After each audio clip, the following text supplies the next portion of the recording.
You're listening to the Skeptics Guide to the Universe, your escape to reality.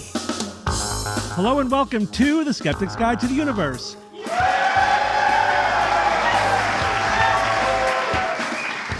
Today is Saturday, May 30th, and we are live from Madison, Wisconsin.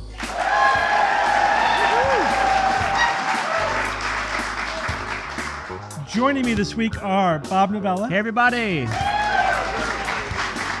Cara Santamaria. Howdy. Jay Novella. Hey, guys. And George Ross. Oh, we're podcasting, yeah. We're podcasting. Steve, you didn't say the year. When we've been on for 21 years, you have to specify the year when you May say the 30th, 2026. There you go. It's important for people who are going back through the whole catalog. You betcha. Oh, no. Oh, yeah. Should not have started that. I don't know what year it was there. I couldn't tell what year. I was There. all disoriented like. Confused, disoriented like. Then we got this execution type deal right here. I assume that's your podcast in the wood chipper there? That was a great movie, by the way. Does anybody here talk like that? You don't think you do. we don't. Yeah, it's like we don't talk like, hey, yeah, whatever, forget about it. Forget about it. We don't Hi, really talk y'all. like that. Yeah, I don't talk like this at all. My family does, though.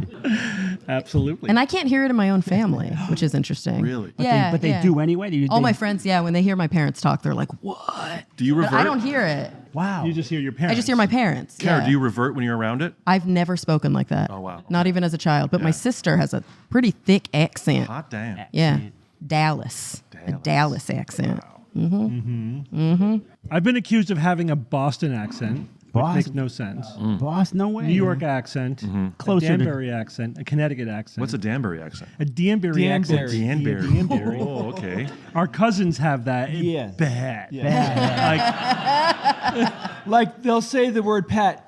Piat. For a while, a friend of mine moved to Sao Paulo when I was in high school, and I would send him cassettes. It was actually like a precursor of podcasting. I didn't want to write letters. I would just talk for 45 minutes and send him stuff. And I found some of these tapes a couple of years ago. Cool. And it's just like Jersey, like yesterday. I'm talking about yesterday, another day, and this thing. Yeah, we were at school in the class. I'm like, Who is this person? who is Did you this say- 15-year-old? Did you say water? Water? Maybe, yeah. Walk the dog? I couldn't believe yesterday. Yesterday was like, Yesterday.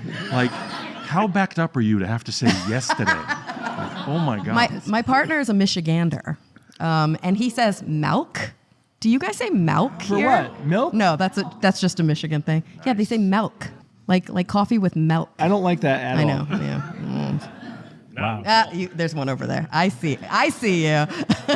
Vitamin R. And he says pajamas like that. Pajamas. Oh, that instead of sounds pajamas. very Danbury. Our grandfather, instead of saying oil, would say Earl. Earl, yeah. Is that a... And my mom says owel. That's like a Texas, like a deep Whoa, South yeah, thing. Like, wow, okay. Put some owel in the car. Got to get the It's a owel miracle we change. can communicate at all. Well, imagine in Italy, there's some dialects are mutually unintelligible. Can you imagine talking to somebody? Well, there are some cases where like some accents are so strong that it's difficult, but it's not. We're getting there. Yeah. We're just watching the video of the Scottish guy on the roof. Yeah, Have you guys I ever love seen that this? video. And yeah, it's almost unintelligible. When we were in Scotland, remember our bus driver stopped to ask for directions. That was the best. That was hilarious. So we're going to see like Robert the Bruce's grave or something like that. Or Rob Roy's Roy. grave. It's like she was great. She was awesome. She was Amazing. the driver. She's like, would you want to go see Rob Roy's grave? We're like, yeah, hell, you're great, sure. And so we're driving, and she pulls alongside in this place. She's not sure where it is. Rolls down the window, and she says, "Excuse me, we're looking. Is Roy's grave straight ahead?" And this guy on the street goes, She's like, "All right, great, thank you." She rolls up the window, and she says, "I don't know what the fuck he said either." But do you remember what she said to him instead of thank you? No. Magic. Magic. Oh, that was Magic. great. This was the same person who, because Steve's wife had wife's sent email. an email from the University of Oregon. She assumed we were from Oregon. So as we got on the bus to do this tour, to go to the Highlands, she's like, would you like to hear some trivia about Oregon? We're like, No.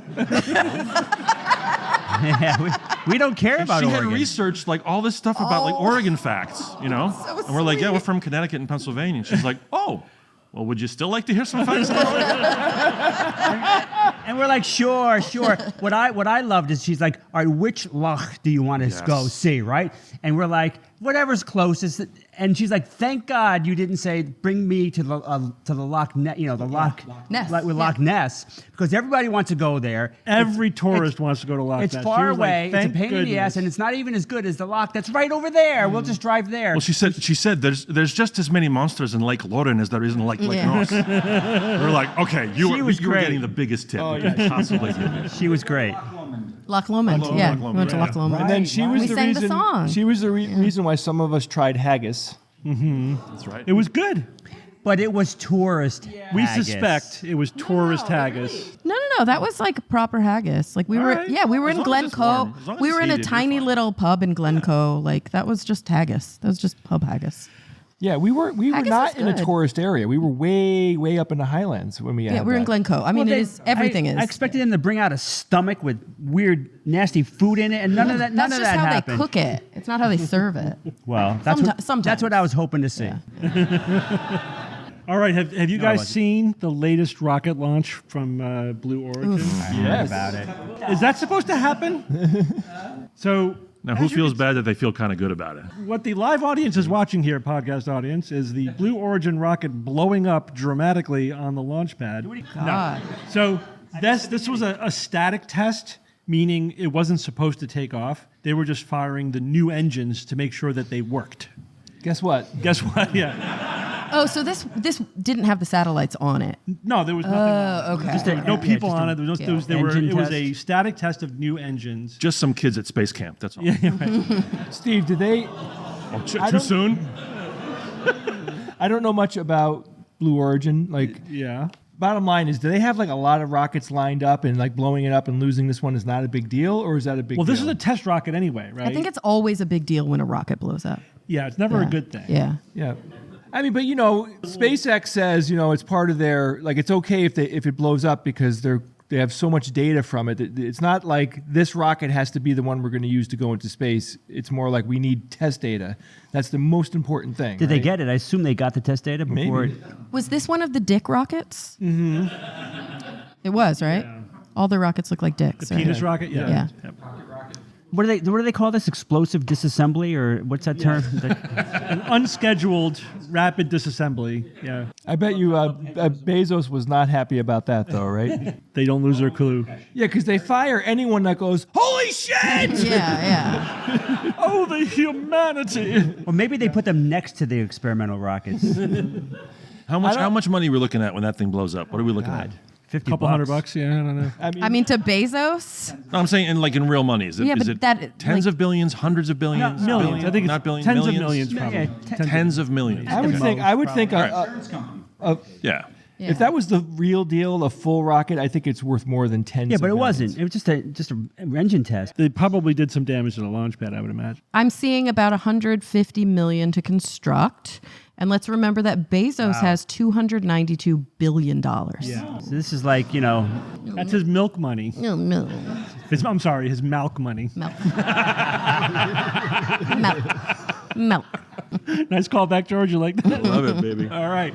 Makes me happy. I don't have a tag for it, though. it's- All right, so just we're wait. going to do kind of we like to do on the live shows, rather than just, we're going to do some news items. But before we do that, we're going to play a little game among the rows. Another game? Yeah. And this is a, let's pretend kind of game. We're each going to say if we had a magic wand and could get any amendment to the U.S. Constitution that we want, anything passed, right? You could say, I want this amendment. This is what it says. It will pass. What would it be? Now, the one stipulation is you can't cram 30, clauses into this one amendment, right? It's got to be basically one thing. It can have a couple of aspects to it, but it's basically one thing. Who would like to start? I'll go first. Mine is very simple. All right. Mine is to get rid of the Electoral College. Yeah. I would just say, get rid of the Electoral College. Let it be. It's not needed. The purpose it was made is not needed anymore. And that would be very simple. Line item. To be fair, the 13 original colonies Delaware had 35,000 people, and Virginia had 500,000. So it was only 6 times larger. That was the difference in the size of the 13 original colonies. What's the population of the smallest state now? It's like 500,000 to 80 million or something for California. I mean, it's a dramatically different proportion a couple of now. 100 times different. Yeah, so people in a small state, when it comes to voting for the president, have many, many, many times the representation. Their vote counts for more. So again, but what you're saying is that why it would be difficult to get that passed, but that's not what we're talking about. We're talking about magic. Yeah, if you could just pass it, I think the smaller states what would they do? They're going to leave the union over it? I doubt it. They'd eat it. They already have more representation by having 2 senators. It's the same as bigger states do, Yep. and that's something else that should be fixed as well. That's my by second the way. magic wand wish. Yeah, it would be the bigger states need to be broken up basically into Right, because- to smaller states. We have the technology to count every vote now. So we don't need representatives of the people voting on our behalf. And what if we make it so that voting's mandatory? But I'm not using my amendment on that. I have a different one.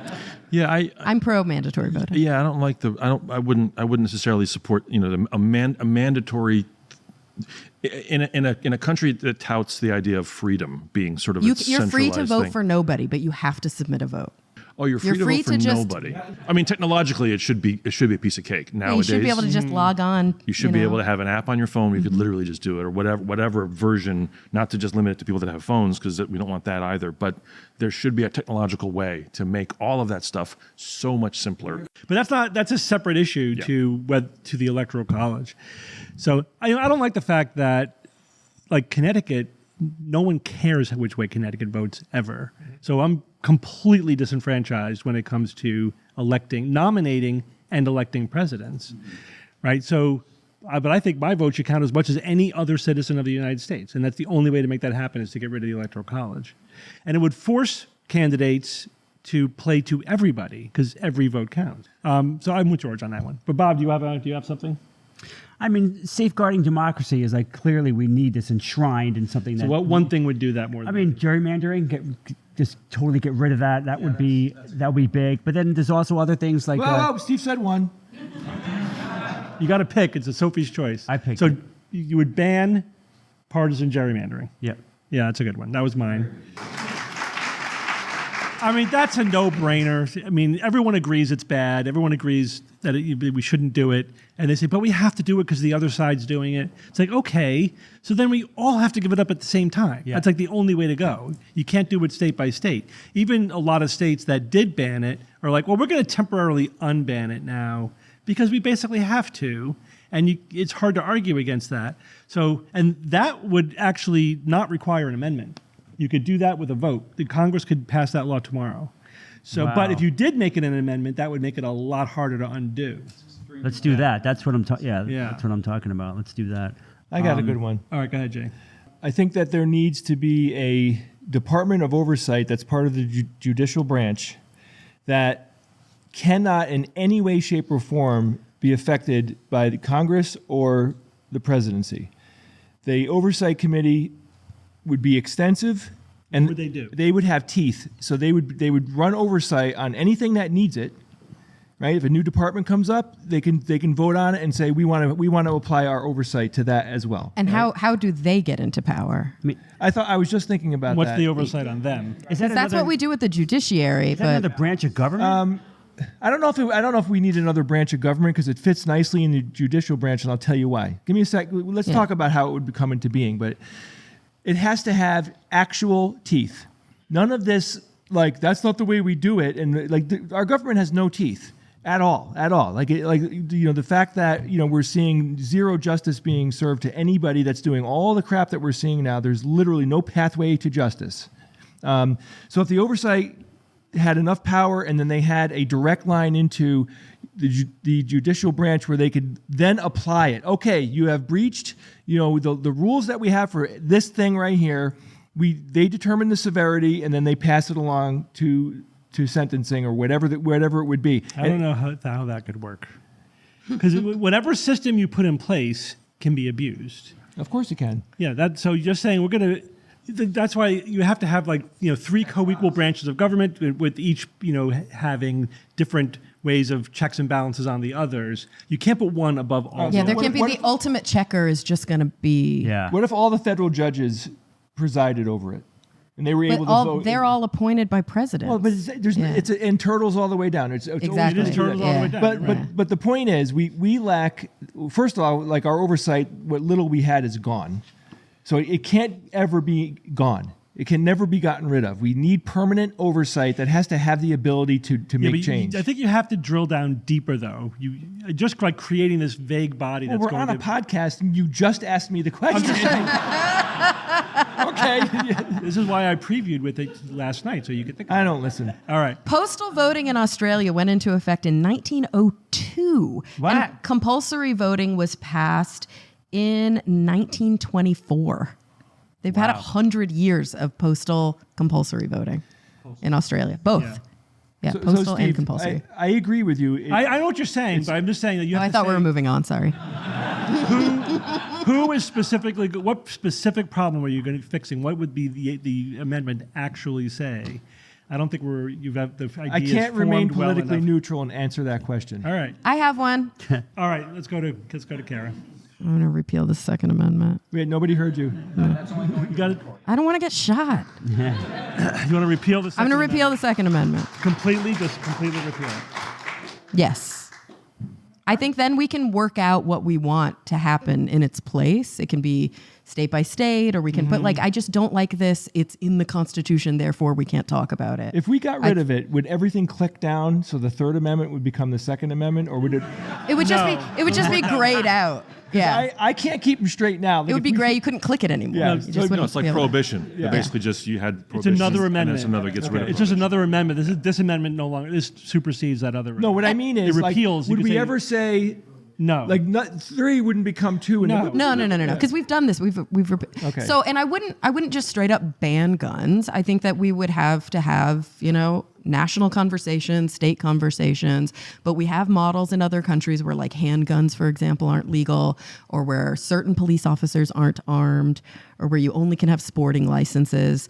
They treat their guns with a lot more respect. And I think if there were states where they wanted to ban guns outright, they could do that. I think there would be different approaches but this idea that it is constitutionally protected and everybody reads it differently, but really we've sort of all just kind of agreed to take the broadest interpretation possible. Well, the Supreme Court did.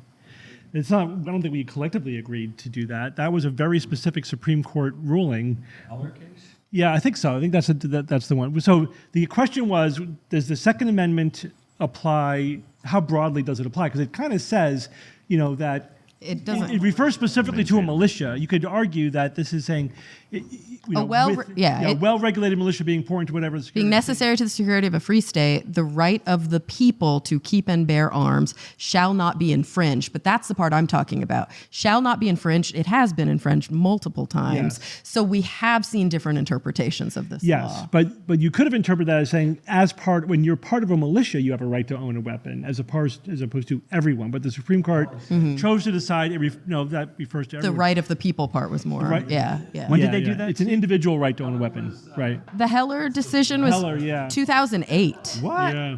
Yeah, so Kara, there have been other been others, decisions other previous Kara, to that is, it's very provocative. but it shouldn't And be. I know, but it would come with an incredible amount of drama. And I would love to see a TV show about one way that this Yeah, would play yeah. out. Yeah. But there are other countries that don't have anything equivalent to a Second Amendment. They just pass laws about how to regulate guns. Are there any countries that do have anything equivalent to a Second Amendment? I don't know. I think we might be unique in that. We're unusual. I don't know Yeah, if we're completely unique.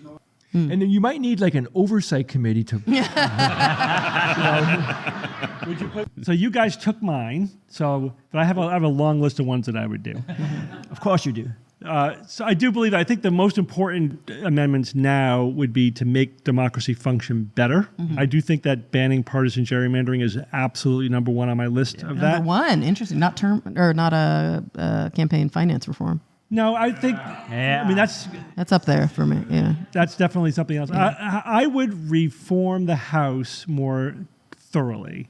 I would Oh, this is a double good to one. triple the number of representatives. He wants the zoo to be bigger. Yeah. So when So how many would there be? so there was now there's 435 representatives right now. When the country started, there was one representative for every 30,000 constituents. Now it's 1 to 750,000. Yes, In the early 20th century, they kept increasing the House as the population increased. Then when they got to 435, they said, that's enough, we'll just stop right there. But that was just an arbitrary, again, it's not in the Constitution, just a decision by Congress. And we've sort of been stuck at that number since then. And meanwhile, the population has grown considerably. So we definitely need to double or triple the size of the House so that the representatives are closer to their constituents. So how many would there be if you want to modernize it? How many people? 1,200, 1,300. Right, that's not an incredibly high number. And at the same time, because you really do have to kind of link these things together, I would go to multi-representative districts. So that means that like a good example is if you have a state with 20 representatives, instead of having 20 districts with 1 representative each, you have 2 with 10 representatives each. That way, if you get 20% of the vote, you get 2 of the 10, you get 20% of the representatives. So that is proportional representation. Would you have 2 with 10 or would you have 10 with 2 each? No, well, whatever. You have you have more than 1 representative per district, and you decide exactly how many, depending So on how just many. in the larger state. districts. Yeah, with multiple With multiple. representatives that are then assigned proportionally to the vote. It sounds very complicated. Rather than winner take all, you get 51% and you get 100% of the representation, and everyone else is disenfranchised. Right. Right. Because then third parties have a better chance too. Third parties get have a represented. chance Yeah, have versus a chance. no Not even a better chance. chance. Can we add ranked choice voting? Sure. Yeah. Okay. Yeah.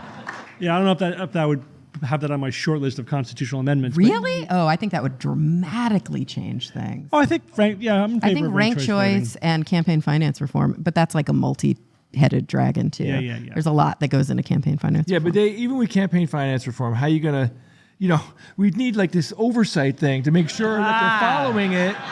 Could there be I'm right. Now, come on, guys. some kind of constitutional amendment about like an official Taco Tuesday? Yes. Like I think that would be, if I really had to pick one, I think that would be a nationally mandated. So nobody brought up I like the it. Equal Rights Amendment. What do you think about that? Oh, Ratifying yeah. it, you mean? Yeah, we're actually passing it. Yeah. I about mean, health- obviously, we've been working on that. That's How not about healthcare rights as well? I mean, there's a lot of good stuff. Yeah. What do you think out of what we said would have the biggest, fastest impact? Out of what we mentioned, the ones that we Banning mentioned. gerrymandering. Gerrymandering? Yeah. Really? Yeah. I think campaign finance reform would have a bigger But the thing impact. is, if you fix that, that everything else could flow from that. trickle down, Because yeah. right now there is absolutely no incentive for any representative to appeal to the moderates, appeal to the middle, appeal Yeah. across the aisle. They only have to cater to the most extreme end of their party. That's true. That's it. Out of 435 seats, only 15 are considered competitive today. That's nothing. Repeat that, Steve. 15 out of 435. The House was supposed to be a rapid response barometer on the will of the voters, right? And like, oh, we're unhappy with the government. 2 years later, you're going to get voted out, at least of the House. It's not that anymore. It is not that. It's the representatives choosing their voters rather than voters choosing their representatives. Yeah. And everything is broken because of that. If you fix that, at least then we have the ability to do all these other things. Right? It's prerequisite, kind of. Kind of. I mean, at least yeah. no It's one piece fundamental. would do it, but Yeah. I just It's think that's fundamental. the biggest piece. But Yeah. I also really. All right. Oh, I have to start. Kara's going to start. Kara, you're going to tell us about how our brains relate to whether or not we believe in ghosts or something like that. Something like that. Yeah. So I stumbled across an article in The Conversation. I'm always talking about how much I love The Conversation. This is an outlet for usually researchers to write basically blog posts by Dr. Melissa Maffio, who's a psychology professor from Wake Forest University. She recently wrote a book, kind of her version. It's called Science of the Supernatural, but it's her version, which has been written many times before, of sort of why people believe in things like ghosts. And she talks about 3 different sort of factors for why an individual might walk into a place that they think or have been told is haunted and say that they experienced paranormal phenomena there. So the first one has to do with the place itself having environmental stimuli that feed back on the experience of being in a haunted area. And so there have been studies that show that there are correlations between things like weird smells and weird sounds and people's tendency to report that they're in a haunted area. She digs really deep into EMFs. I mean, all the studies kind of show that we cannot detect that stuff. We may Electromagnetic frequency. Yeah, electromagnetic frequencies. There are some studies that show that there may be some, I guess, magnetic things out there, but not electromagnetic frequencies. And that usually the correlations between experiencing paranormal phenomena and reporting that you experienced a paranormal phenomena and not reporting that you experienced a paranormal phenomena when you're in a quote unquote haunted place is whether they told you in advance that that place is haunted or not. So expectation effects, obviously. But then she does talk about what's going on in the brains of individuals who have a tendency to claim that they've experienced something paranormal. And I wanted to look at some of the polling data, like the more recent polling data here in the United States. Yeah. How many people do you think believe in ghosts? What percentage of the population? 40. Yeah, I put it in the 40s. 38 say yes, but an additional 22 say, not sure. So only 40% don't believe in ghosts. And then if you look a little bit deeper, of the people who believe in ghosts, of the entire population, the sample that was taken of the population, how many people say that they've actually seen a ghost? It's a lower number. Probably 28. 16. 16. Yeah, Wow, it's low. But 35% have felt a presence or an unknown energy. So the physical ghost. And actually, when you do ask the question a different way, you do see changes because a lot more people claim that they have seen or experienced the presence of a dead relative, which is just a ghost, right? But it's not like a ghost you see in the movies. When That's you ask, grandma. Have you seen a ghost? Yeah, exactly. The answer yeah, totally yeah. changes. When you ask it that way, yeah. So yeah, a lot of people think that they're having these experiences. Wow. And so she digs deep, and we've talked about this before on the show. She digs kind of deep into some of the experiences that folks might have during hypnagogic or hypnopompic hallucinations. So either when you're falling asleep or you're waking up. Often when you're waking up, it can be really common, especially if you're waking up suddenly out of deep sleep, because you are paralyzed when you sleep. Why are you paralyzed when you sleep? So you don't act out your dreams, right? Don't sleepwalk. Yeah, and some people actually have disorders that prevent them from being paralyzed. There are also some really interesting studies where, for purposes of implanting a device, for example, to help with seizure activity or tremor, individuals will have different regions of their brain stimulated while they're awake as part of a brain surgery.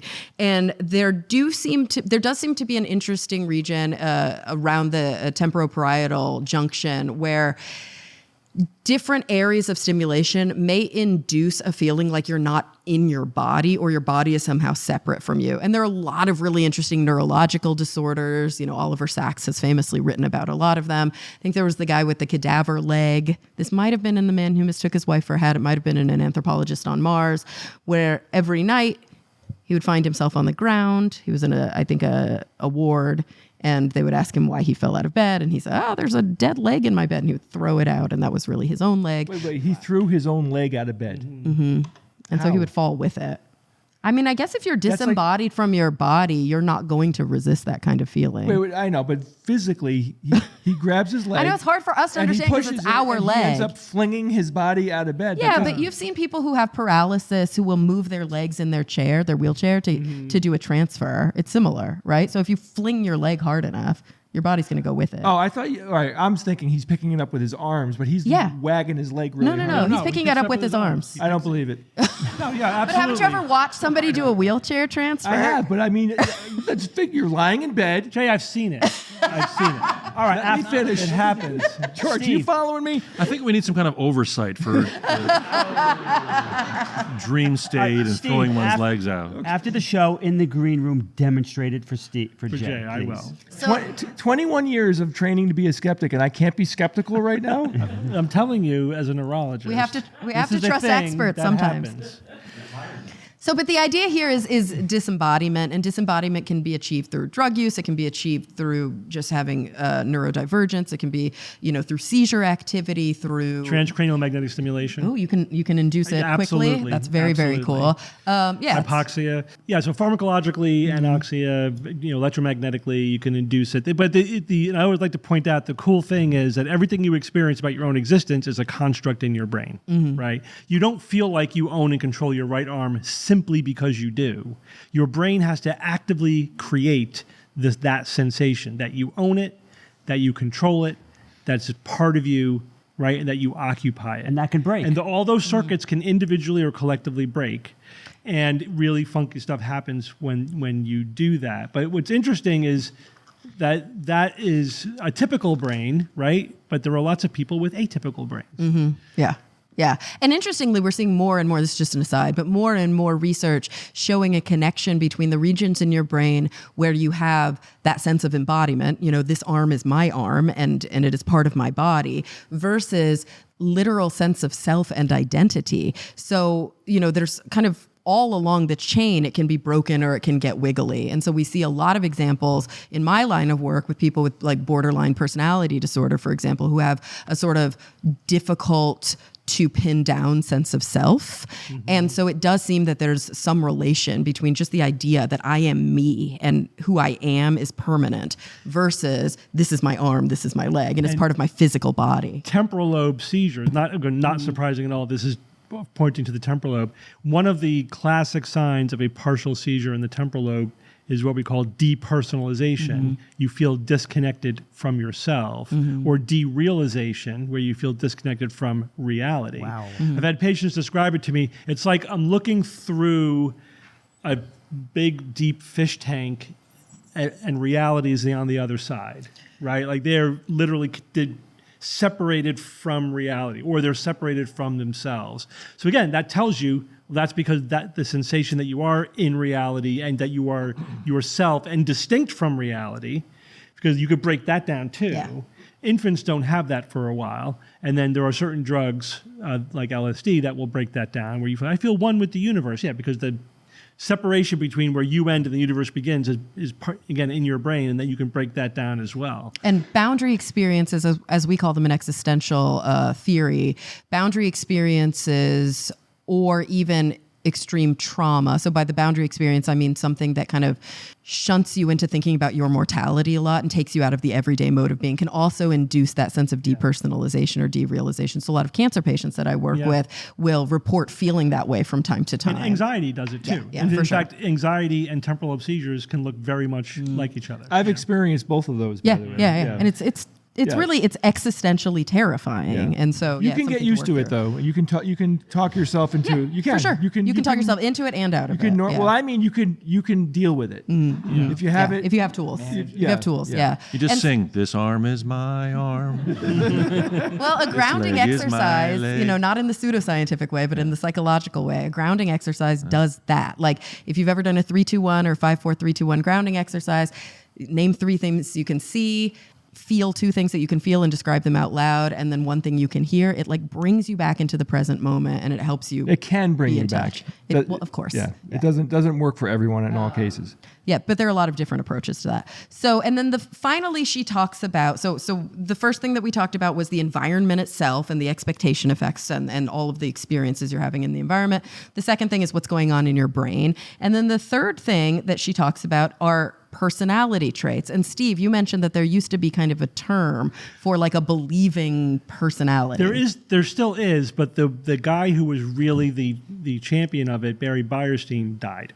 Right, so this was the fantasy-prone personality. Anyone hear that? Fantasy. 30 years ago, this was very common among skeptical circles. Like, oh, that's a fantasy-prone We personality. talked about that a lot. Yeah. And then there's actually like a 30-question sort of scale, that you ask people. Like it includes things like, did you have imaginary friends when you were a child, right? Things like that. The higher you score in it, the more it predicted really well things like belief in ghosts, belief in alien abductions, a lot of paranormal things. So there really did seem to be like this, people, a subtype, of people who were fantasy prone, who were driving most reports of paranormal phenomena, not only do they believe in it, they're the ones who are saying, I saw a ghost. Right. Who actually believe that they physically saw a ghost. And we've been back in the day when we did a lot more investigations locally, there was always one person in every group who were like, that's the fantasy-prone person there. And they were the ones that were driving all of the alleged phenomena. And that's still valid, right, Steve? Yeah, it's still absolutely. Totally valid. It is, it's just not a clinical term. So in the research literature, very often in psychology, and she writes quite a bit about this, the term that we'll often use is schizotypy, which I guess is kind of confusing because people will mistake it for schizophrenia, which is not what I'm referring to. Schizotypy is a personality concept, a continuum of traits. Type E, are you saying? Or Typey, like TYPY, like type B. Schizotypy. Like a Schizotypy. Oh, schizotypal okay, personality. gotcha. Yeah. So there is something called schizotypal personality disorder. I'm not specifically referring to people who qualify for the disorder, but more the spectrum of individuals with schizotypal traits. They do tend to be like loners. They tend to be more susceptible to paranoia or, more susceptible to psychosis if it were to happen. They tend to believe in fantastic things and just have a general kind of like weirdness about them. Like, it's like a non-clinical weirdness, but sometimes you'll see that, you'll recognize that in these research literatures. And of course, in the clinical literature as well, once it becomes clinical, like not, diagnosable. Yeah, and so euphemistically, we sometimes refer to them as ODD. Odd. Oh, yeah. I was like, oppositional defiant disorder? That's what I think of when I think ODD. Yeah, odd. Okay.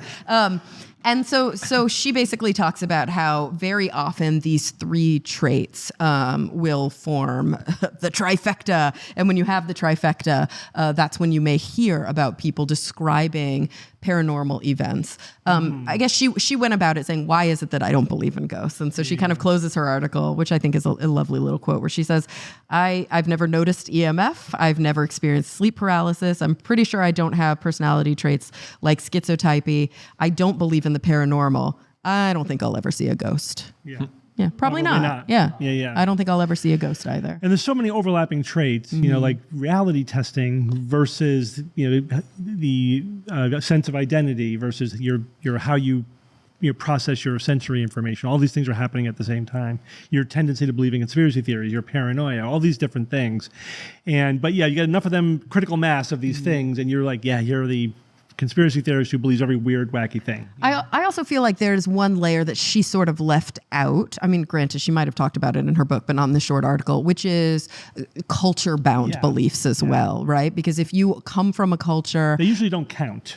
If you're Right. psychologically evaluating somebody for personality, you don't count that they believe in culturally appropriate things. Yeah, but it may still account for why they believe in a ghost. Yeah, because versus culturally, something else, yeah. or within their family or their religion, seeing ghosts might be a completely normal explanation for some of these phenomena. I used to work in a 200-plus-year-old music building. I worked at Moravian College. And at night, it was incredibly creepy. I used to have to lock the building up at night and do stuff. Cool. And I would force myself to walk slowly, like through the hallways in the dark, terrified, but trying to build up my rational muscle of like, there are no ghosts. Therapy? There's no ghosts. Like you're fine. But also ride that wave of like, this is really scary. That is exposure therapy. It's really That cool. is what you were doing. You were feeling the anxious feelings that come up. You were listening to your rational mind. Just like and this, you were realizing, I am safe. Right. I am okay. Every I can creak, get through this. But fear of monsters in the dark is primal. Yeah, absolutely. That's baked in. That's Because there are monsters in the dark. evolutionarily Sometimes speaking. on stage, too. My wife and I, when we were looking for a house, a realtor brought us into this house, and me and my wife and the realtor all got creeped out by the house. Like, it really, I swear to God, like, I'm a skeptic. I was a skeptic back then. I'm experiencing myself, holy shit, this house has like some evil vibe to Creepy it. vibe to it. What was it? So- what was it about the but house? I do invited you think? over to look at my house. I wanted you to see. I wanted you to see what it looked like. So it's interesting. Like, I'm fully understanding in my brain, like, this is not real. Like, this isn't because there's a spirit here. It's because the sensory input is affecting all of us. You know what I mean? And it really had that. I am fascinated with that. Yeah. You could create something that can instill that feeling in a person who like has programmed themselves to not fall for any of It's that actually not nonsense. that hard. Like she talks about places where there's varied lighting, varied temperature pockets, and just under the radar sounds. When you combined all of those things, people will often say that it feels creepy and haunted. I wanted Yeah. just real quick. I wanted to have a like skeptical eBay that sells real estate of murder homes. Yeah. Stuff that like is sort of tainted. Psychological damage. Psychological Yeah. damage. So like, oh, here's a carving knife that like killed 15 people. You're not allowed to sell those things. No, but I'm saying like, yeah, but like, if there was, That's let's dumb. say a house where a murder happened and they're Yeah. trying to resell it, like that people that are maybe a little bit more rational thinking wouldn't be freaked out by it as much. It's a good buy for you would get skeptics. good deals. Yeah. Very good Let's buy. let's Yeah. talk about water for a bit. Water. Water. So, what percentage of people in the world do you think do not have reliable access to fresh drinking water? Yeah. An embarrassing I'd number? say 20 to 25. 20%. Good. Yeah, 20%. Oh, okay. Yeah, I'd say 30. So Yeah. 20? 20%, yeah. All right, better than I thought. Depending on where you draw the cutoff of that, obviously you have to come up with some kind of way of cutting that up, but a lot, right? A lot of people do not have reliable many. access to fresh drinking water. What percentage of the water that people consume, fresh water that we consume, comes from desalination plants, basically desalinating salt water? 15%. No, like almost nothing. 5%. It's got to be low. It's got to be low, crazy low. 5%. 1%. Okay. 1%. Yeah. But that's worldwide. What percentage of the water consumed in the Middle East, Oh. is from desalination? All of that 1%. Yeah. It's like it's half of that 1%. Okay, yeah. So it's over 90%. And some countries like Israel is 97%. 97% of their water Desalinated. comes from desalination plants. So it's critical. California is actually pretty high as well. Interesting. Okay. So if you live in a dry part of the world, that's your option, right? There's not enough water to go around, and some places have way more people than they have water. All right, so desalination is obviously a critical technology. And how you know how basically it works? How do we desalinate water? Reverse osmosis? It just like settles to the bottom. No, it's dissolved. It's dissolved in it. So it Oh, doesn't right, settle. right. Some kind of Yeah. electrolysis kind of something? So I thought it was like with temperature. Some filter, some type of filter. nope. None of us know. None of That's you know. awesome. Oh, we don't know. None of You could have done a science or fiction. And not that those things wouldn't necessarily work, like osmosis, Yeah, whatever. can't you just boil salt Yeah, water? you don't have Yeah. to boil it. You would just evaporate it, right? You have to evaporate the water away from the Yeah, salt. that's what I guess that's what I meant by That is the most scalable, cost-effective, energy-efficient way to do it, right? You don't want to use a highly energy-intensive thing. You just need to evaporate away the water, and then you leave the salt behind. It's not just sodium chloride. There are other salts, magnesium salts, lithium salt. Other Well, and you salts. want a There's- certain amount of mineral content in your water. Yeah, but you could then do that later, Yeah. right? You can reconstitute it, so it's Yeah. not, distilled water. It right? only has to have a lower osmolarity than your blood. Yeah. Then you're okay. Higher osmolarity, bad. Kill you. So the whole process is first you have to pre-treat the water, right? You can't just take raw ocean water. You have to like filter out all the macroscopic stuff. You have to chemically pre-treat it, make sure there's no bacteria and stuff in there. You can just do that with bleach, I was going right? to say, is that bleach or is that? Yeah, that's a very common way to clean water. You can use bleach. They use chlorine. various chemicals. But wouldn't evaporating it take care of a lot of that? If you boiled it, but not. So they don't. Yeah, you don't want to boil it because that's very energy intensive. They just evaporate it. But what one of the big problems with evaporation, there's two really big problems with it. One is that the salts that get left behind then coat the evaporation plate that you're using, right? So then you have to clean it, which makes again slows down the process. And you got to clean it with water. Yeah. And what's the other thing? What's left behind is actually not dry salt. It's highly concentrated salt water, which they call brine, right? Brine is very, very salty water. So what do they do with that brine? Make turkeys, yeah. Stick it back in the ocean. They stick it back in the Yeah, ocean. so now the ocean gets saltier. Which creates a local havoc, right? So dumping all this really concentrated brine back into the ocean is a problem. Because it's basically deadly to whatever's living in the part of the ocean that you're dumping it into. Oh, I see where you're going with this. So therefore, like this monster evolves in that brackish water. That's it. You got it, Jay. So there's a lot of room for improvement in this process. And the idea is that if we could make a more energy efficient, environmentally friendly, cost effective method that did not leave behind this sludgy brine, then we could maybe cover that other 20% of people who don't have access to fresh water. And of course, this problem's only getting worse, right? Not better. And this is where then obviously my news item comes in. So researchers have been looking at essentially an upgraded evaporation process. And they did a couple of things. So first of all, Bob, they use a femto laser. Femtosecond laser. Very fast. To etch the evaporation panels. This is solar heating. Thermal solar, right, is the technique. It's not photovoltaic. It's solar because it's basically powered by the sun, and it's just thermal because it's using the sun to heat the water up enough to evaporate it. But they etched it so that a couple of things happen. One, so that it just more efficiently evaporates the water away from the salt, but it also channels the salts, and they had to make them exactly the right size for all the different salts that are in the seawater so that they migrate to the outer ring of the panel. They said it's similar to like a coffee ring effect, right? Why do you only, when coffee evaporates, it leaves a ring sometimes? I know partly because it's the cup, but that actually does happen just naturally where the solute will move to the edge of the area that's evaporating. So they just basically maximize that. So what does that do? That allows them to not clog up the evaporation surface, the active surface, right? So the active surface is left clean, the salts all go to the edge, and it purifies those salts to a greater degree. So But it still builds up and builds up. Yeah, they would still have to remove it. yeah, but it's not stopping it from working in the meantime, right? And then what do they do with those salts when they're done? They don't. It's not a brine. They sell them. They sell them. Of course. Yeah. And Because what- they've already cleaned the water, so the Yes. salt is clean. So they don't have to dump it back into the ocean. You end up with a commercial salt that you can sell for. Yeah, and then they depending on the they salt. put pink dye in it, and they call it Himalayan body salt. And we're all paying like $50 a jar. Right. So one of those salts, which actually already threw this word out there, which one of the salts that is left behind is what? It's photovoltaic. Magnesium, something? No, not magnesium. Sodium chloride, magnesium chloride. What else? Lithium. Lithium. Yes. That was what I was Lithium. going to say next. So hello, right, exactly. So this could be actually a commercially viable way to, because there's a ton of lithium dissolved in the oceans.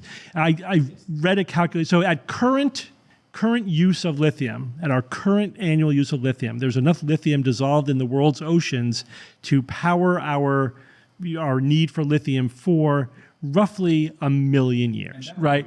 So That should do. Yeah, so there's basically a bottomless pit of lithium in the world. The problem is it's not commercially viable to get at that lithium, not yet, right? So that's why we're mining it from places where it's concentrated. But if this could, if it's just a byproduct of a process that we're using to make drinkable water, potable fresh water, then it just becomes an extra, right? And so Is this at scale, or this is just in the lab? well, they've done a proof of concept, right? But they said that they believe it's totally scalable, but we'll see, right? We always have to see. Yeah, but there's nothing nothing- yeah, about it that's not, like, there's no theoretical limit to how scalable. But how this much could be. lithium is dissolved in the salt water versus on the ocean floor? But the figure I gave you was dissolved in seawater. Oh, that's great. Yeah. Yeah, because even just to mine lithium from the ocean floor, it wreaks like absolute havoc. Yeah, we talked about that. Yeah. For a while, I'm like, oh man, these metallic modules on the bottom of the ocean floor. It's like the battery in a rock at the bottom of the ocean floor. But unfortunately, the more we study it, the more havoc that wreaks on the seafloor ecosystem. So we have to be really careful about that.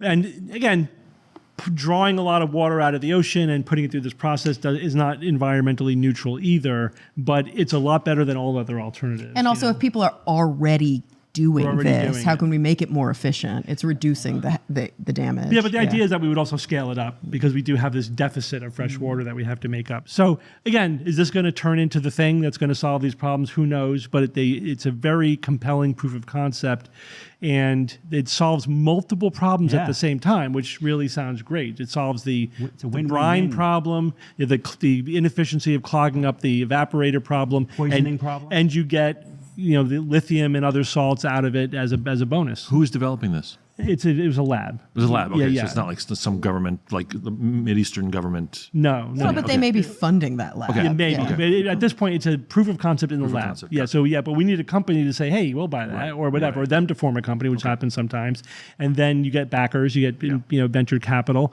and then you mass produce the things. Yeah, maybe. Too soon. All right, Bob. Whoa. I love gamma rays and cosmic rays. What's going on here? Okay. So this was great. Loved All kinds researching of this. What's that? All kinds of rays. All kinds of rays. All right, guys. So Penn State scientists and Japanese researchers have peeled back some fascinating layers to the most energetic particles ever discovered that we've ever seen in the entire universe, and maybe making them even a little bit less mysterious in the process, which is really important because these things are very mysterious. This was published in the Physical Review Letters. The name of the study was Ultra Heavy, Ultra High Energy Cosmic Rays. All right, so cosmic rays. Let's briefly just go over that. I mean, what's not to love, right, Steve? We love cosmic rays, right? Absolutely. Everybody loves cosmic rays, right? Right. Okay. So what are they? What's a cosmic ray?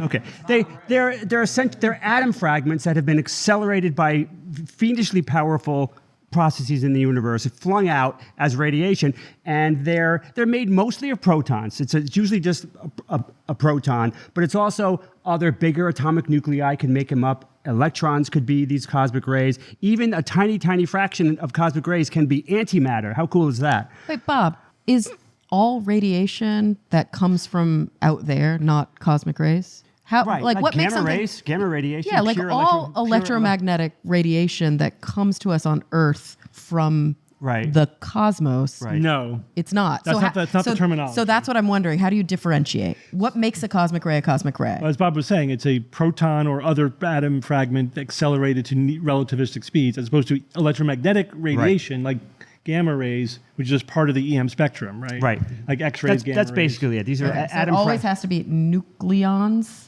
Mostly protons. Yeah, it's mostly a proton. Primarily, when you're talking about cosmic rays, it's a proton accelerated to relativistic And speeds. the reason why But it's a there's other proton pieces. and not a neutron, correct me if I'm wrong, Bob, is because protons have a charge, right? So Right. therefore, a highly energetic Right. magnetic field can squirt them out, whereas protons do not react to magnetic fields. I mean, neutrons. neutrons Don't react to right. magnetic. And don't forget, this is critically important. These are really have consequences because humans will not travel in deep space until they solve the problem of cosmic rays and other radiation, solar radiation, for example, basically slowly killing them. So this is huge. I mean, we're for AQ6 we talk about spaceships, and it's almost non-existent where the spaceship takes into account shielding against this type of They just radiation. ignore it because it's They just right. I have to say, and I think I bring this up multiple times. NASA interview we did? We interviewed a NASA scientist, right? And we're like, hey, what's your plan to deal with the cosmic ray problem? Because like going to Mars, like going to even Mars. just going to Mars, it's a problem. And their answer was, you just got to get there fast. That's it. Which means they have no solution. Yeah, there's no solution, but not just get there fast. Then deal with the problems that the medical problems that arise from right. having all this radiation. So get there as fast as you can. Not a great solution. and make people more resistant to the radiation. Right. So But cosmic rays are an important thing. But so they're mysterious, as I said. They've been mysterious since they were discovered over 6 decades ago. And don't forget, there's a broad range of cosmic rays. The ones that are the most fascinating, of course, are the ultra energetic cosmic rays. They are incredibly powerful, and we're not sure what accelerates them. Maybe it was a supernova, maybe it's a black hole, maybe it's neutron stars. We're not really positive exactly how they're getting all that energy, and but also, and then how do they stay energetic? Because they're traveling for millions of light years, and these really powerful ones maintain that energy level without losing it, as they should. How can one be more energetic than the other if they're all going the speed of light? they're not going the speed of light. They're not. They're going very, very fast. They're going close to the speed ultra of light. relativistic, but they can never hit. Right? They have mass, so they can't go. So would you describe an energetic one going a little bit faster than the other ones? But it depends. It depends how big. Are we talking about a bare proton, or are we talking about multiple nucleons? A bigger atom, which I'm getting into right about now. So then there was this recent mystery. And it deepened recently, and a few years ago, Amaterasu, the Amaterasu cosmic ray, which is such a beautiful name. It's from the sun goddess in Japanese mythology, Amaterasu. This was among the most energetic cosmic rays ever discovered, 240 exa-electron volts. That number should impress you. It's quintillion electron volts. This is, we've talked about the Large Hadron Collider. It accelerates protons with tremendous energies. This one particle was 35 million times approximately larger than any proton we've ever accelerated before. So this is amazingly fast. How fast is it? I found out how fast this was, and I'm going to tell you, in terms of the speed of light, the percentage of the speed of light that this particle could have been going, it was 99.999999999999997% the speed of light. So this is like 16 nines deep into the speed of light. Now, this is so close to the speed of light. How close is it? That if it was in a race with light for 1 million light years, the light would only be a few milliseconds ahead of it when it finally reached a destination. This is like right on the heels of light, but it goes to show you that that's the energy you've got to throw into this to get it to go that close to light is tremendous, and we're never gonna go. I don't care what science fiction you're thinking of. We're never gonna go that fast because you would need energies that just are completely inconceivable, or maybe conceivable but not practical in the slightest. All right, so. How energetic is this particle that's traveling that fast? It's just really maybe a proton or maybe a few protons or whatever. How powerful really is this? Well, they calculated that if you took a brick and dropped it from your waist onto your foot, that's kind of roughly what the energy that we're talking about. But it's not a brick. This is a particle. So I know what you're thinking. What if this particle hit me? What would happen? If it's traveling essentially at the speed of light, not quite there, of course. What would happen? So not a lot would happen, because we're talking about a few particles maybe, or even a proton. So that's one proton, and it's hitting a body with how many atoms do we have in our body? About 7 octillion. So it's really just a minor little thing happening to a tiny part of your body. You really wouldn't even notice it. It would enter your body. It would probably decay into other particles, right? It would have a shower of secondary particles. So a bunch of cells would die. You still wouldn't notice. They would eventually get flushed out, and you'd be fine. It could negligibly increase your cancer risk if it hit something really bad, but probably not. The only guess, how would you notice this? If you would only notice this particle hitting you if it happened to go through your closed eyes somehow, and you could see the light streak. If it was very dark and it somehow got to you without going through anything else, you would actually see this particle. But otherwise, don't worry about it. Don't worry about this happening. What if it hit the hair cells in your ear? Hair cells in your ear? Would you hear it? No. Would make a ping sound? Yeah, like No. if it hit right in the right place in your ear, I bet you'd hear it. I don't know. Probably. If you could see it, you could probably hear it. And if it got you guessing- just right. Yeah, but I mean, your eyes can see, your retina can detect in ideal situations like one photon of light. I don't think something, so your eyes are super sensitive is what I'm saying compared to your hearing. But now the Amaterasu, the big mystery was this.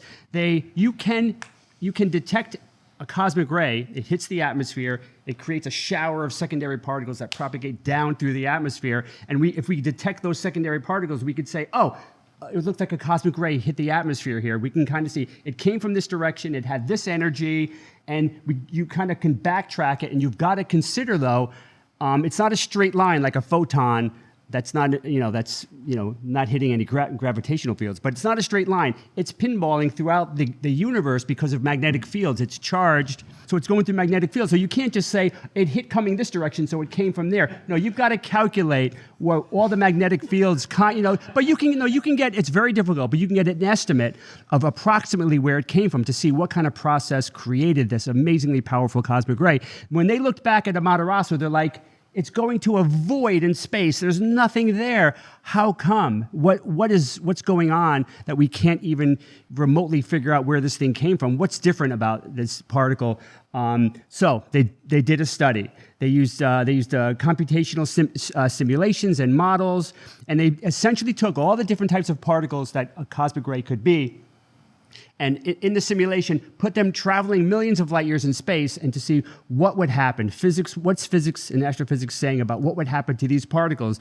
And their conclusion was that some of these, not all of them, but it seems that some of these super energetic cosmic rays could be heavier than iron. They could be kind of big atom fragments like gold, platinum, osmium, selenium. It could be that type of atom fragment with no electrons, of course, because otherwise it wouldn't be charged. And that's what's being accelerated. So we're talking not a proton for these fast cosmic rays, but maybe 200 nucleons, right? Protons and neutrons. So these are kind of big conglomerations of nucleons that are being accelerated potentially by the study. Not all of them, some of them potentially. Okay, so what kind of insights does this give us?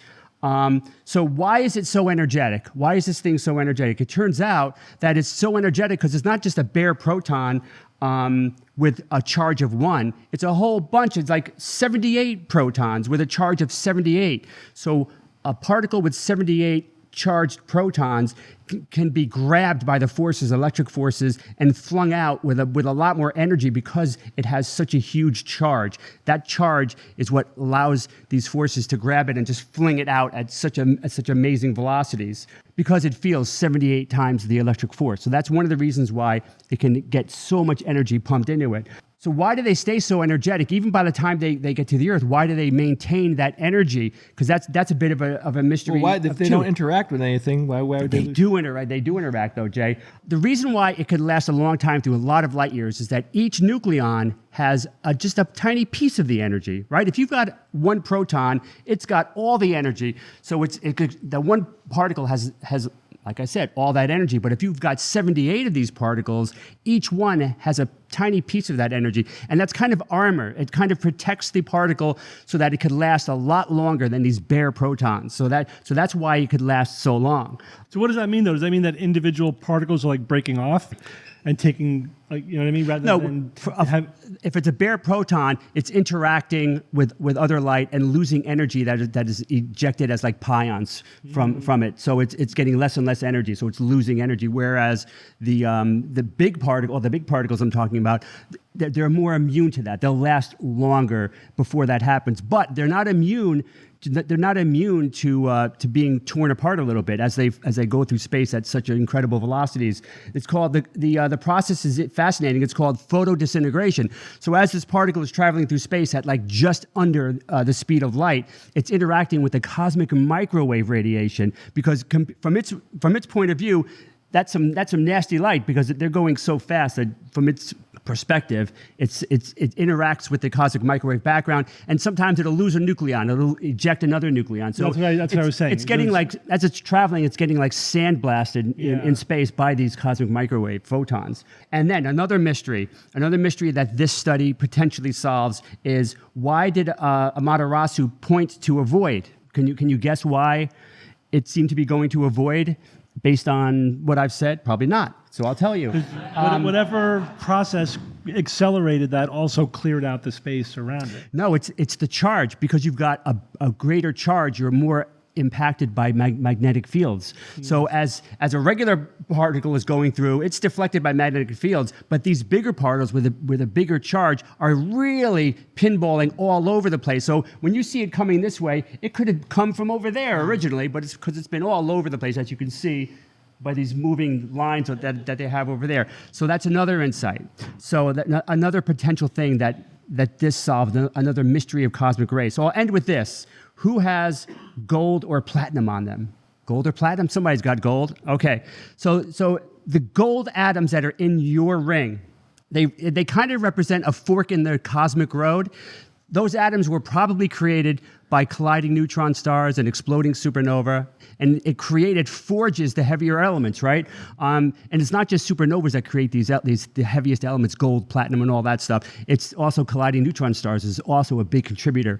So they're forged in this fire of this collision, and with all these titanic forces. And some of those gold atoms were kind of ejected away and eventually settled into a collapsing planet like the Earth, it was dug up and put in that ring for you. But the other side of that fork is not one that became part of a planet, but it was accelerated and flung away through the universe at just a whisper under the speed of light, and it was kind of pinballing around the universe. It was photodisintegrating, right? So the gold atom that was traveling is not gold anymore. It's kind of just like a piece of a gold atom with only, instead of 198 nucleons, maybe it's only down to 120 or whatever. By the time it hits an alien planet, hits the atmosphere, secondary shower of particles, and some aliens like, oh man, that was a powerful cosmic ray right there. So And it goes into their ring. it goes, no. Jay, you missed the whole point. You can't reconfigure a secondary shower of particles back into the See, original. I didn't know that. Duh. There you go. So that's all I got, people. Oh man, that was. Thank you. Wow. Thank you. George, I think we have time for another game. Sure. But this should be quick. This is a quick one. Yeah. This basically, I'm going to make a statement. Yeah. And we're going to go straight down the line. I will say your name. After I say your name, you're going to say you agree, you disagree, or it's complicated. Okay. Okay. All right. And if there's a real disparity of votes, we'll maybe just chat about it for Yeah. a second. But so don't vote until I say your name. All right. Meetings should always have a strict time limit. Jay, Disagree. Steve, Agree. Kara, Agree. Bob. Agree. Why'd you disagree? Jay? Why'd you disagree, Jay? Because you're relying on the I'm person. sorry, we're out of time.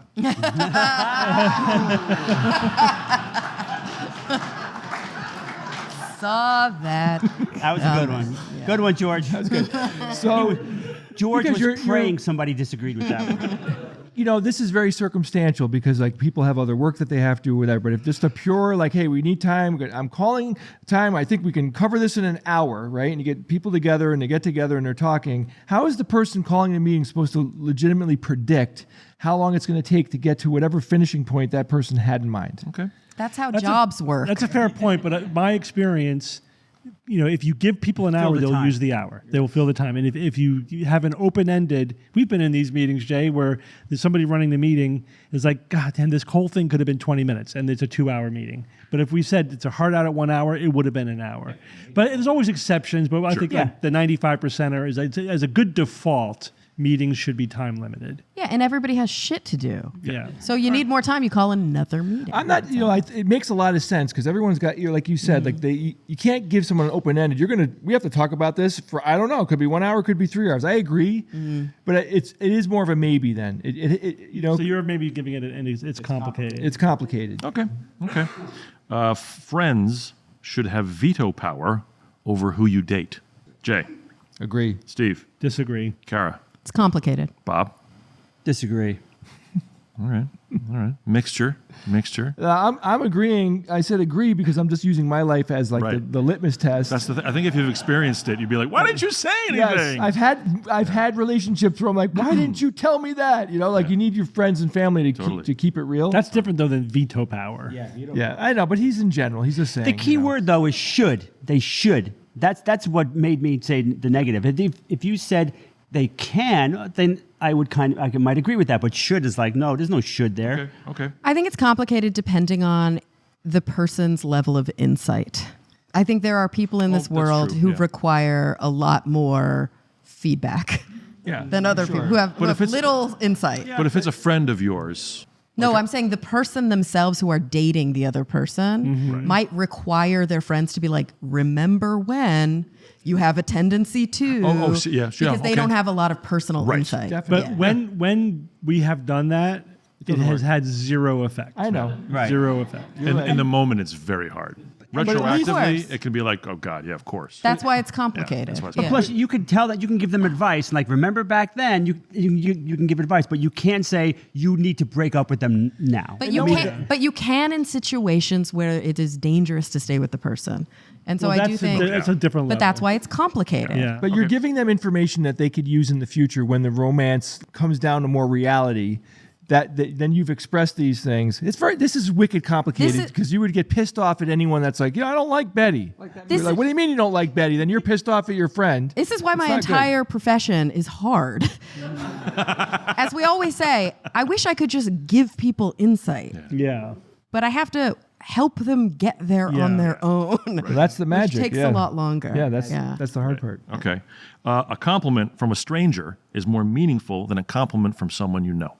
Jay, It's complicated. Steve, Yeah, I think I'll say it's complicated. Kara, It's complicated. Bob. Yeah, it's complicated. Okay, it's complicated. I would agree. I think, want to disagree. Yeah, I mean, generally, again, it depends on the person you know, right? So there are people that I know that I really value their opinion, Sure. and a sincere compliment from them will be more than anything else. Sure.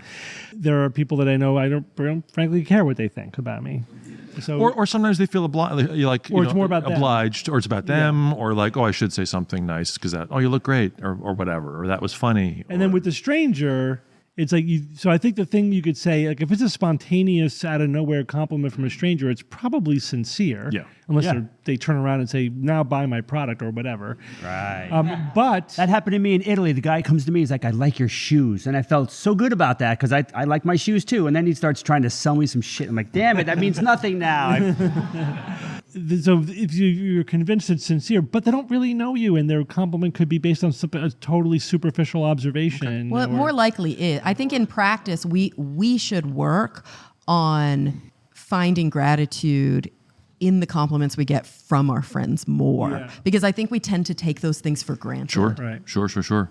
I always thought like the farther away the compliment was from the thing that they're complimenting time-wise, like the more valuable it was. Yeah. Like if someone comes up to you a year later and be like, oh, that thing was great or whatever. It's like, because it's sort of stuck as opposed to the obligation of like after a show, hey, that show was great. It's Yeah, like, right. of course they're going to say that because they're being nice about it. True, yeah, I Although like we did in college, we learned all the expressions you would use when someone would do a performance and it was crap. You'd be like, congratulations. Looks Or like, you worked really hard. it looks like you had Or- fun up there. Yeah. Yeah, and that was the thing. How did you feel? Did you feel good?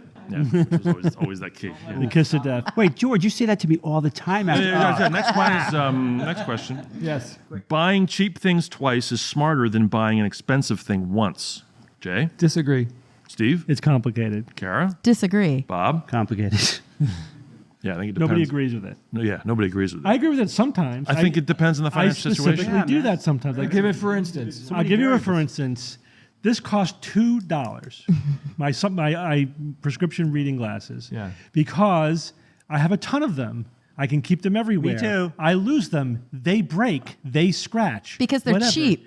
Yeah, but the thing is, I don't have to care about them. I just buy 6 of them every couple of months, and it costs me $12. So the answer to this depends on the externalized costs that you're talking Yeah, but about. it's not it depends that on much. how you're valuing this. It's bad for the environment It's to not buy that much, lots of though. cheap crap. I like sure, of course, things like that. I know, and George brought this up deliberately because it's interesting. Like All the examples when it's more convenient, it's bad for the environment. right, that's true. But you Yeah. know, I think everyone knows where I'm going to go with this. You buy a freaking $5,000 stove, and that goddamn thing better work really well. And I don't want to think about stove anymore. I just want to use it. Yeah. But we don't live in that world anymore. So like, I think those goddamn glasses should be more expensive and be 10 times better than they are just because. But you could still lose them. Have you ever lost a $250 pair of sunglasses? I've lost a Yes. $400 pair of eyeglasses. Or yeah. sat on them, right? Or whatever. Yeah, it happens. Stuff happens. Be more careful. There is things that it's just strategically not worth investing a lot of money in. Plus, also, I know myself. I will lose expensive glasses. Absolutely. Sunglasses, they eventually go away, sometimes really fast. Sometimes they last months, but they will go away. So I just got to go cheap. There's also because they will there's the disappear. economics of it. Like, you know, as a starving musician, it was always like, well, I can't afford that better thing. Well, but that's Like- different. If you physically Well, can't yeah. So make it's the like- choice, then yeah. So as opposed to it getting is nothing, right? complicated. But there is something to be said about the fact that we live in a culture where we can just do that. And if you couldn't do that, Yeah. you would value your shit more. It's true. You wouldn't sit on your glasses. Yeah, I mean, Kara, you and I have talked about this. The throwaway economy drives us nuts. It changes our behavior. But I value these because if it breaks, I repair it. I've had the lens pop out countless times. I'll glue it back in there. I mean, I value this until I can't fix it anymore. Then it's like, I got to go to the next one. And it's right there. It's easy to pick up. I'm ready to go. All right, just a few more. All right. Under the age of 5, a kid's birthday party is more for the parents than for the kid. Jay, It's complicated. Steve? You could quibble about the cutoff, but I agree with the principle. Okay, Kara It's complicated. and Bob. Hard agree. Here's the thing. I think we Absolutely. often will say things like, but they won't remember it. But that doesn't mean they're not experiencing True. it. Yeah. It's true. And that experience is shaping the people they become. Surrounded by love and surrounded But by the which you could do experience. without involving a bunch of other people and making a party out of it. But he didn't say above a certain dollar amount. He just said a kid's birthday party, which could be a dinner. Yeah. You know? Yeah. And like really, And- when you do things with young children before they remember them, they are still It still affects It still has them, a long term. obviously. It could still have a long term effect on them. it is affecting them. Yeah. Like Yeah, but they still have neuroplasticity at that point. Right. It can be important to the kid. I think the point is it's more important for the parents at that young age. It's just a relative thing. I think the parents, Yeah. it's more. Have you ever seen a 4-year-old at their birthday party? Yeah. They are so that's why I excited. said And then their 4, parents is you're like, getting- oh, Jesus Christ. Like, I would say like a 1-year-old, there's no point in having a birthday party for a 1-year-old, right? 2, yeah, probably not either. 3 and 4, it's when you start to like, okay, they're probably experiencing this in some meaningful way. 1, no. How about 89? Well, then you're at the other end of the curve. Yeah. You know, But I had a birthday party for my dog. I'm about, He didn't know what was going on. He was like, okay, it's great, cool, people, fine, awesome. Yeah, no, it was just him, but yeah. my And his dog friends. just turned 16 and we're trying to 16. plan a sweet 16 for him because Nice. like, I don't know how many more Quinceañera. there are going to be. It's going to be like Barbie dream car themed. Killer. I've I got think 2 in media related general- ones, and then we're going to probably move on. In general, it's good to celebrate life, yeah. right? Yeah. So let's not impede people. Let's encourage Fine. people to celebrate. Reading the book is not always better than seeing the movie.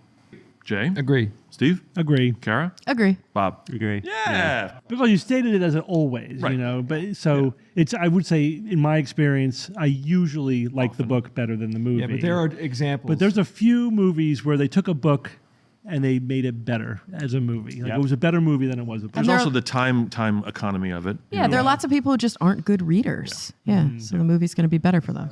Then they should listen to audio. Sort of on the same lines, binge watching ruins the experience of a show. Jay? disagree. Steve? Disagree. Kara? Hard disagree. Bob? Even harder. Wow. I mean, the point is, like binge watching is very interesting. Like it's a relatively recent phenomenon, right? Like how long has it been around? 10 years or whatever? I don't know. I could be wrong. But the thing that's cool about it is you stay very mindful of that pretend universe that you're experiencing, right? And I think if you don't have to wait a long time in between, like it's more like it's one big thing. Right. Which I appreciate that experience more than having to wait. And God forbid, like I hate waiting between seasons because I just always forget. And then I'm Yeah. completely detached. So I like it happening fast. Yeah, especially with streaming where you got to wait about 9 years in between seasons. It's so it's Yeah. Yeah, frustrating. for them to make 4 episodes. But we're watching. Steve and I are watching Widow's Bay, which is highly recommended, by the way. And it's like, I got to wait a week. I just watched one episode, and I got to wait a full week. That's just like not There's good. something about the anticipation. I do kind of like it that, the is. weekly thing. Like you're forcing me to space out my enjoyment of the show. But I love going back and binging shows. Yeah. And you notice things you don't notice sure. when you watch it spaced out. sure. Like you see things that Right. were lost on you. Themes and yeah. The binging is often a different experience. But how often do you go back and watch? Because I always feel like All the you- time. You know, it's like, but I'm like, I'd rather see something that I haven't seen Of before, course. right? So No, it's but like, how fun is it to watch a show that you love with someone who's never seen it? Yeah, that's so great. true. and But most also, importantly, That's fantastic. binge watching eliminates the concept of you being, no one's going to ruin the show for you. You watched it. But more important than that, we have to move on. All right, Jay, tell us about AI designing bioweapons. Yeah, I read an article in Nature I thought was really cool. It was not about one study.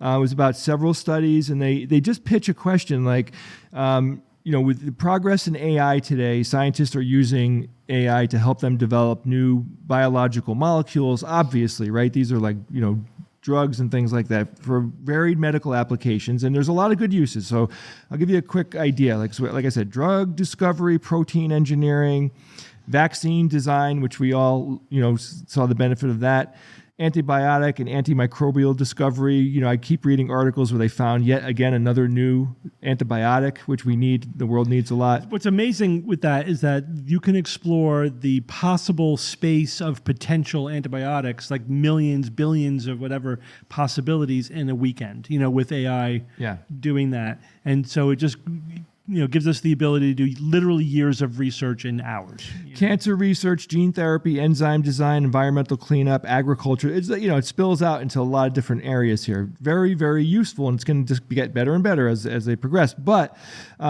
they also develop things like toxins, because toxins are precursors to discovering new medications. And toxins generally are bad, right? Well, again, the dose makes the poison, right? Of course, but all drugs are toxins. Things that are maybe a lot more toxic than Well, something else. usually, but the dose makes the poison. The best way to explain is there a therapeutic range? That's it. If there's a therapeutic range, meaning a range that in the proper context you can get more benefit than risk, it's a drug. Yeah, look at chemotherapy. Look at chemotherapy. That is That's super a great toxic. way to put it. Yeah. But they're all toxins. All drugs are toxins. Understood. Yeah. I'm trying to hurry up. I hear you. So you take that same exact AI program and you turn it to the red dial, which is the bad side, right? So yeah, you could lean into let me find, you know, new toxins. Let me modify known dangerous proteins, make them more dangerous. You know, let's use AI to make things harder to detect because I'm creating something that won't get picked up by current screening. Enhancement to pathogens, lowering expertise barrier, which means you don't have to be as smart as you used to achieve, you know, like people are vibe coding today, right? They don't know how to code, or they're very little about it, but they're coding.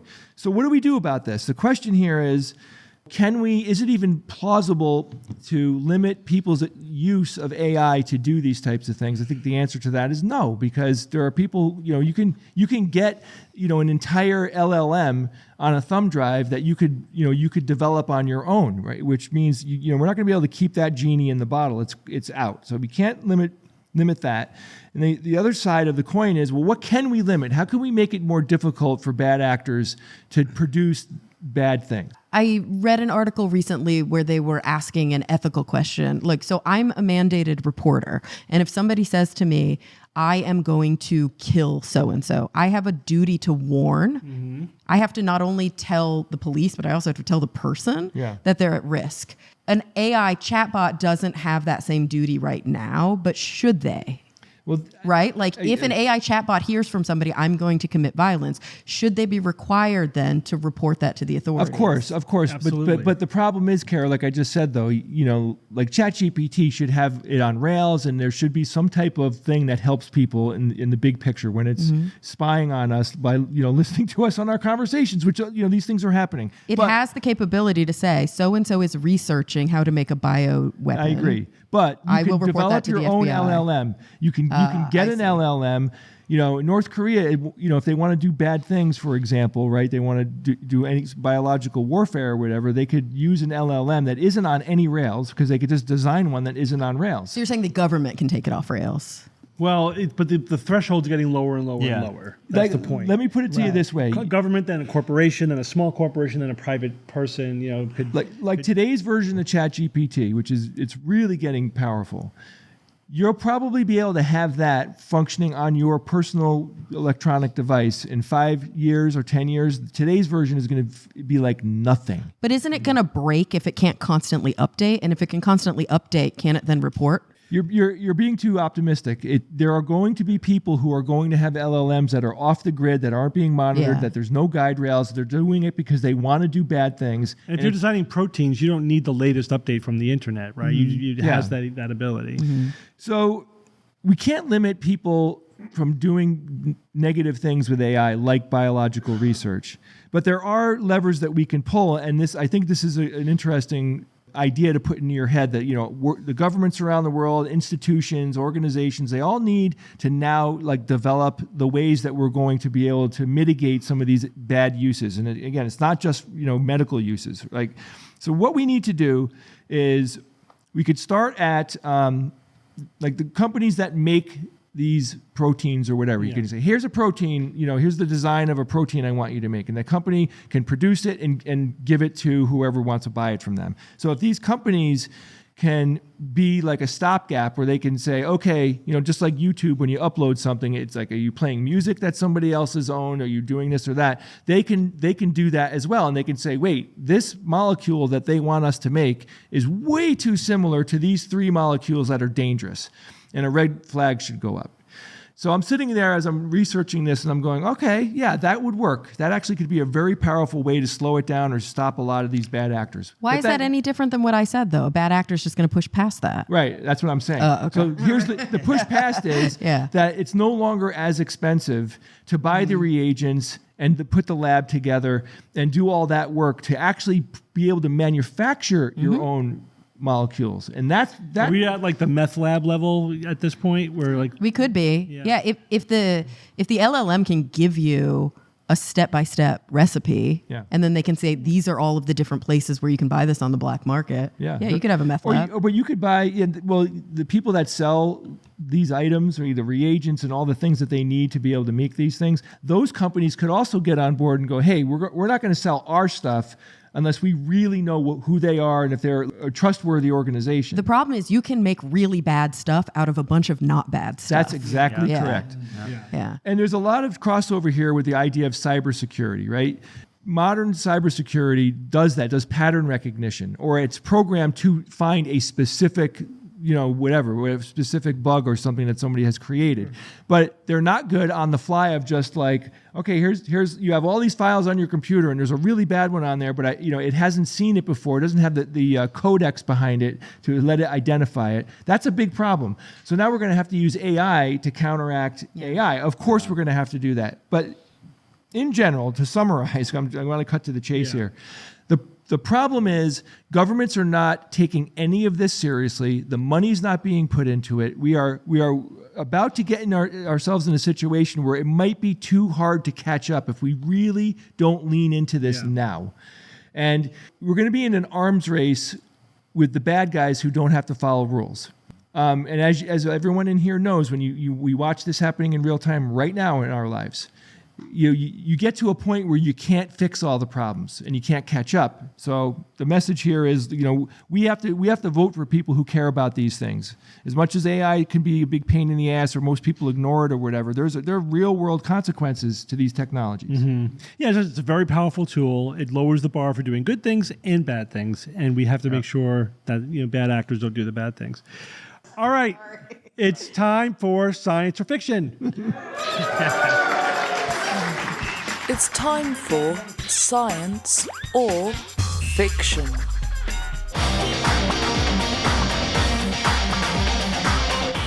Each week, I come up with 3 science news items or facts, 2 real, 1 fictitious, and I challenge my panel of skeptics to tell me which one is the fake. We're going to survey the panel before we survey the audience. Now, a couple of weeks ago, something about the Great Lakes came up on the show, and it immediately became obvious to me that my fellow rogues know nothing about the Great Lakes. What? And so I thought that would be a great theme for the science or fiction in Wisconsin. Let's do it. So here we go. 3 items about the Great Lakes. Item number 1.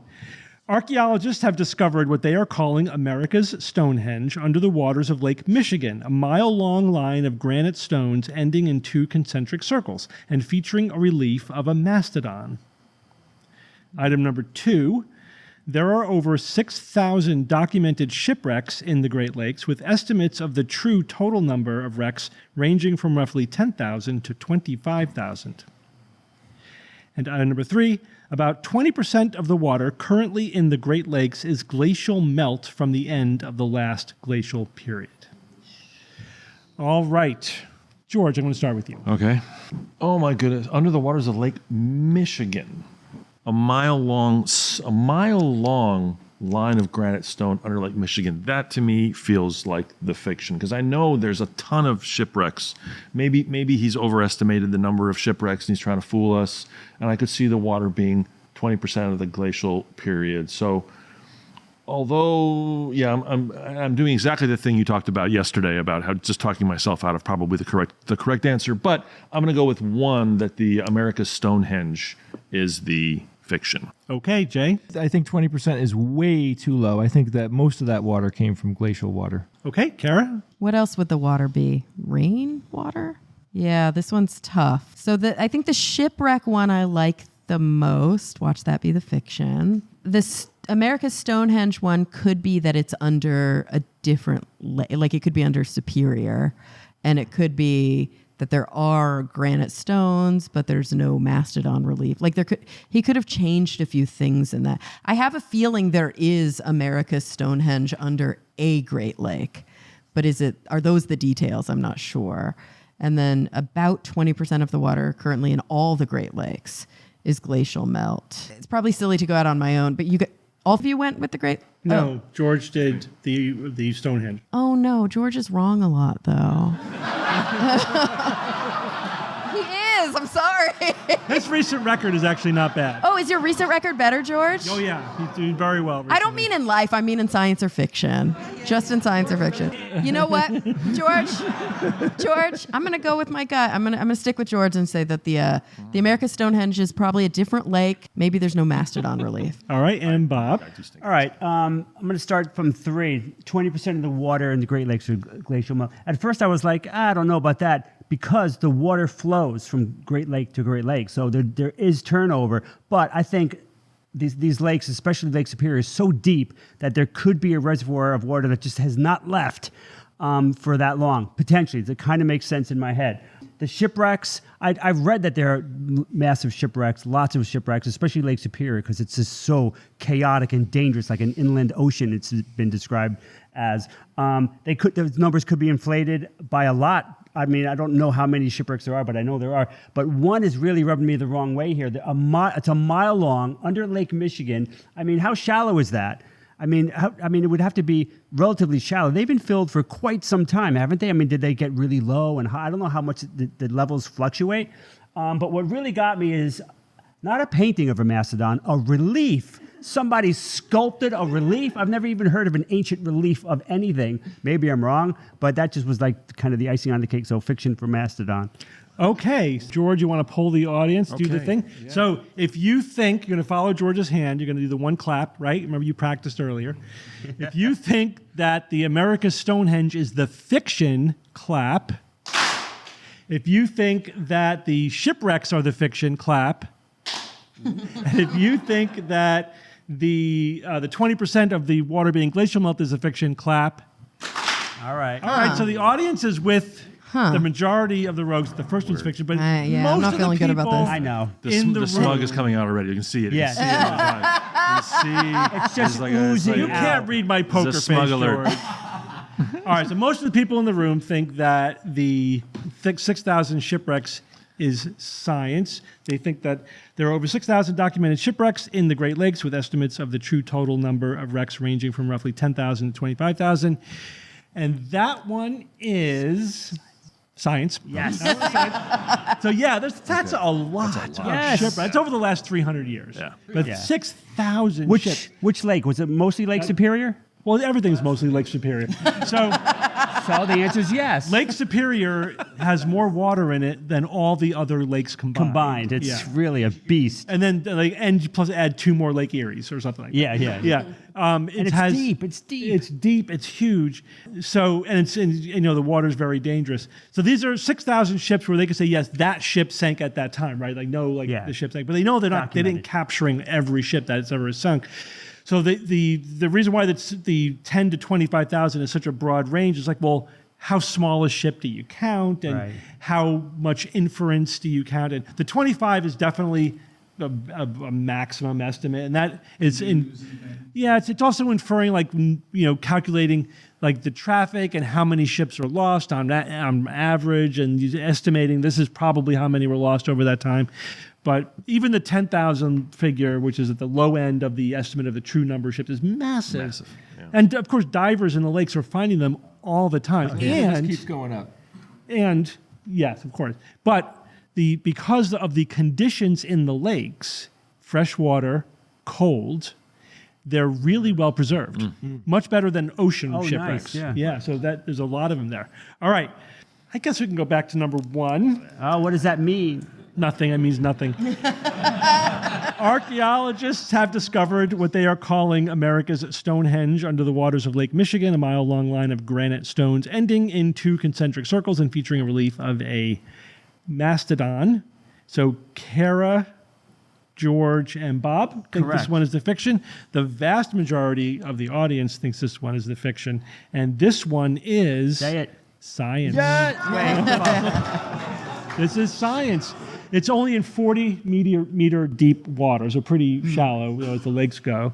And yeah, it's like this mile-long sort of serpentine line of these vertical granite rocks. And, at the end of it, there's these like concentric circles of rocks. And there's like a table in the middle, and there's I'm not believing this. what they're interpreting as a mastodon, carved onto that table. Intact. This is all intact. Well, no, it's not Sounds like the intact. best Stonehenge I ever heard ever. I mean, It's been underwater, so it's not intact, but you can clearly see the stones that are there. I mean, you know what I mean? So here's the thing. How old is it? Like how? Well, if that really is a mastodon, right? Yeah. And of course, it's not 100% agreement on all of this, but this is that puts it past 10,000 years ago, right? So we know this is older than 10,000 years ago, which means it probably was before the end of the last glacial period, before the Great Lakes filled up with glacial melt, right? But we don't know exactly when it's from. Yeah. But yeah, really, really amazing. All right. Steve is so happy right now. This means that about 20% of the water currently in the Great Lakes is glacial melt from the end of the last glacial period is the fiction. Jay's doubly wrong because it's not because it's higher. It's basically 0%. Now, when you read, there's many, again, when I'm doing research on this, many sites say that 99% of the water in the Great Lakes is glacial melt, and because only 1% turns over. It's like, okay, but wait a minute. What is that? That doesn't make sense to me, right? Because if 1% is turning over time, that's going to replace all the water. So for each of the Great Lakes, there's actually a turnover period. Like how long does it take for essentially all of the water in that lake to have flowed out and be replaced with inflow? And for the Lake Superior is the longest. You want to guess how long that is? 1,200 years. Very close, 191 years. Oh, okay. In 191 years, all of the water in Lake Superior will have turned over. That's faster. Basically. Even Yeah. at the very bottom. Yes. Well, the water's mixing. What too. is You that can't- water? That's right. You said this is. I always get Bob because his mind thinks like I do. I'm like, someone's going to think the water at the bottom of the lake is not moving, and that's how I came up with the 20% figure. Yeah. Like that's a plausible. Like, somebody will say that's the bottom of the lake. Got me again, Steve. Yeah, it's all. Yeah. Well, I mean, it's been turned over so many times in the last 10,000 years that there's no more original glacial melt in there than anywhere. You know what I mean? all right. It's just- Well, it's been completely turned over. We were still right. So All right. So well done. Looks like Kara was right. So it's homeopathic glacial water. Homeopathic glacial water. Yeah. So So I want to thank all of you for coming out to see our show, and it's worth saying, especially in the world today. I know this is like cheesy, but it's true. Every now and then, it's nice to be in a room of smart, critical thinking people. The world is we're going through a wacky period of time. Yeah. So it is good to know there are other people in the world who are like just normal adults who are critically thinking. So we appreciate you coming out and seeing us and having some fun with us. And I love what we've seen of Madison so far. Bob and I confirmed this morning that Madison is actually the capital of Wisconsin. Yeah. I saw the Capitol. I still wasn't convinced. Had to research it. I don't know if a lot of people here know that, but it's actually the capital. We're having a great time. I had the cheese curds this morning. They were great. I think we all enjoyed the cheese curds. I have to get the beer, the cow beer. Sure. Thank you. All right. I got it. Thanks. All right. Well, thank you all for Thank you. Thank you all for joining me this week. Thank you. Thank you.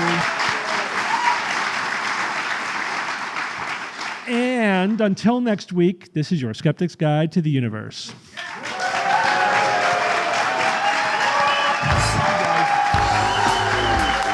Skeptic's Guide to the Universe is produced by SGU Productions, dedicated to promoting science and critical thinking. For more information, visit us at theskepticsguide.org. Send your questions to info@theskepticsguide.org. And if you would like to support the show and all the work that we do, go to patreon.com/skepticsguide and consider becoming a patron and becoming part of the SGU community. Our listeners and supporters are what make SGU possible.